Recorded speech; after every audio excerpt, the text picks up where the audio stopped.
Hey, this is Sam. Welcome to BNS About Movies. Stuart Raffil has made a diverse list of films over his career. He's directed everything from The Philadelphia Experiment to The Ice Pirates, Taming the T-Rex, Mac and Me, and he also wrote Passenger 57. Always bet on black.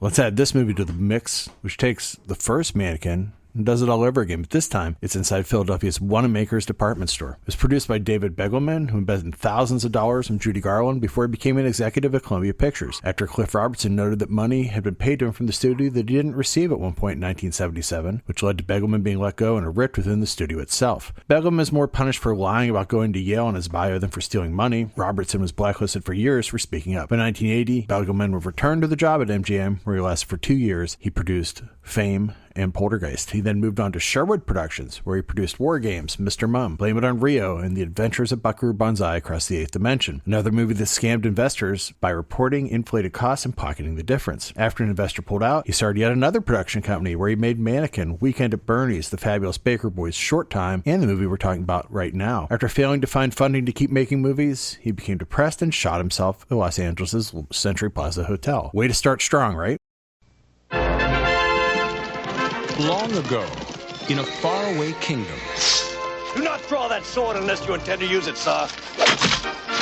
a dashing prince and his lady fair ran into a few problems. A symbol of our eternal love.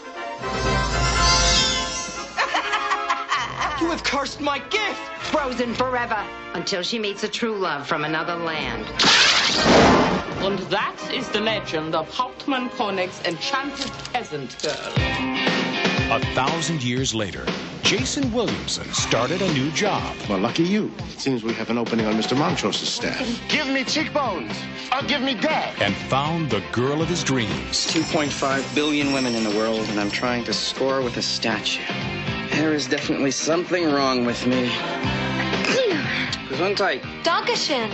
You're welcome. 1,000 years ago, Prince William, who's Williams Ragsdale from Fright Night, of the kingdom of Hauptmann Koing, wanted to marry a peasant girl named Jessie, Christy Swanson, the original Buffy. However, his mother, who's Cynthia Harris from Mad About You, does not approve of the marriage and asks her sorcerer to turn her into a mannequin for 1,000 years, or until she finds love in a foreign land, and that sorcerer is Terry Kaiser, Bernie himself. Ragsdale also plays in our time Jason Williamson, a window dresser at Prince & Company, a Philadelphia department store. This is unlike any story you've ever seen before, putting even the one from A Christmas Story to shame. It's like a self-contained city, and we'll have a huge reveal of the new windows, which will include a peasant girl mannequin that is, of course, Jessie. Once our hero removes her cursed necklace, they fall in love. That said, they must deal with the machinations of Count Gunther Spretzel, the reincarnation of the sorcerer who wants Jessie from his own. He also has an army of bodybuilders for Rolf, Egon, and Arnold, who are as ineffective as it gets. And I'd be remiss if I didn't mention the fact that Hollywood Montrose, Meshach Taylor, shows up again and pretty much looks at the camera and lets you in on the fact that this is happening twice, and it's absolutely ridiculous. The Marines. You were in the Marines? Yes,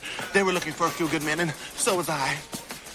He also plays a doorman at a nightclub in the film. If you watch this and say, boy, that pink convertible seems familiar, it's the same car from Raphael's Mac and Me. The failure of this movie killed off Begelman's Glad Entertainment, which again led to the end of its life, and if you can get past that, this movie is off the rails. It has no grounding in reality whatsoever, beyond the fact that a mannequin comes to life. I've seen it so many times. I mean, it plays multiple times a year in our house, and every time I wonder, did anyone watch this as they were editing and laugh that no one caught on to the fact that these are all aliens in this movie? Like, this movie is so strange. Also, it feels a lot like Tammy and the T-Rex if you watch them together, outside of the gore that for some reason is in Tammy and the T-Rex. This would make a good accompaniment to it, though. I feel like if Vinegar Syndrome put this out, people would rebel. Just go home and get yourself some rest. You'll be fine.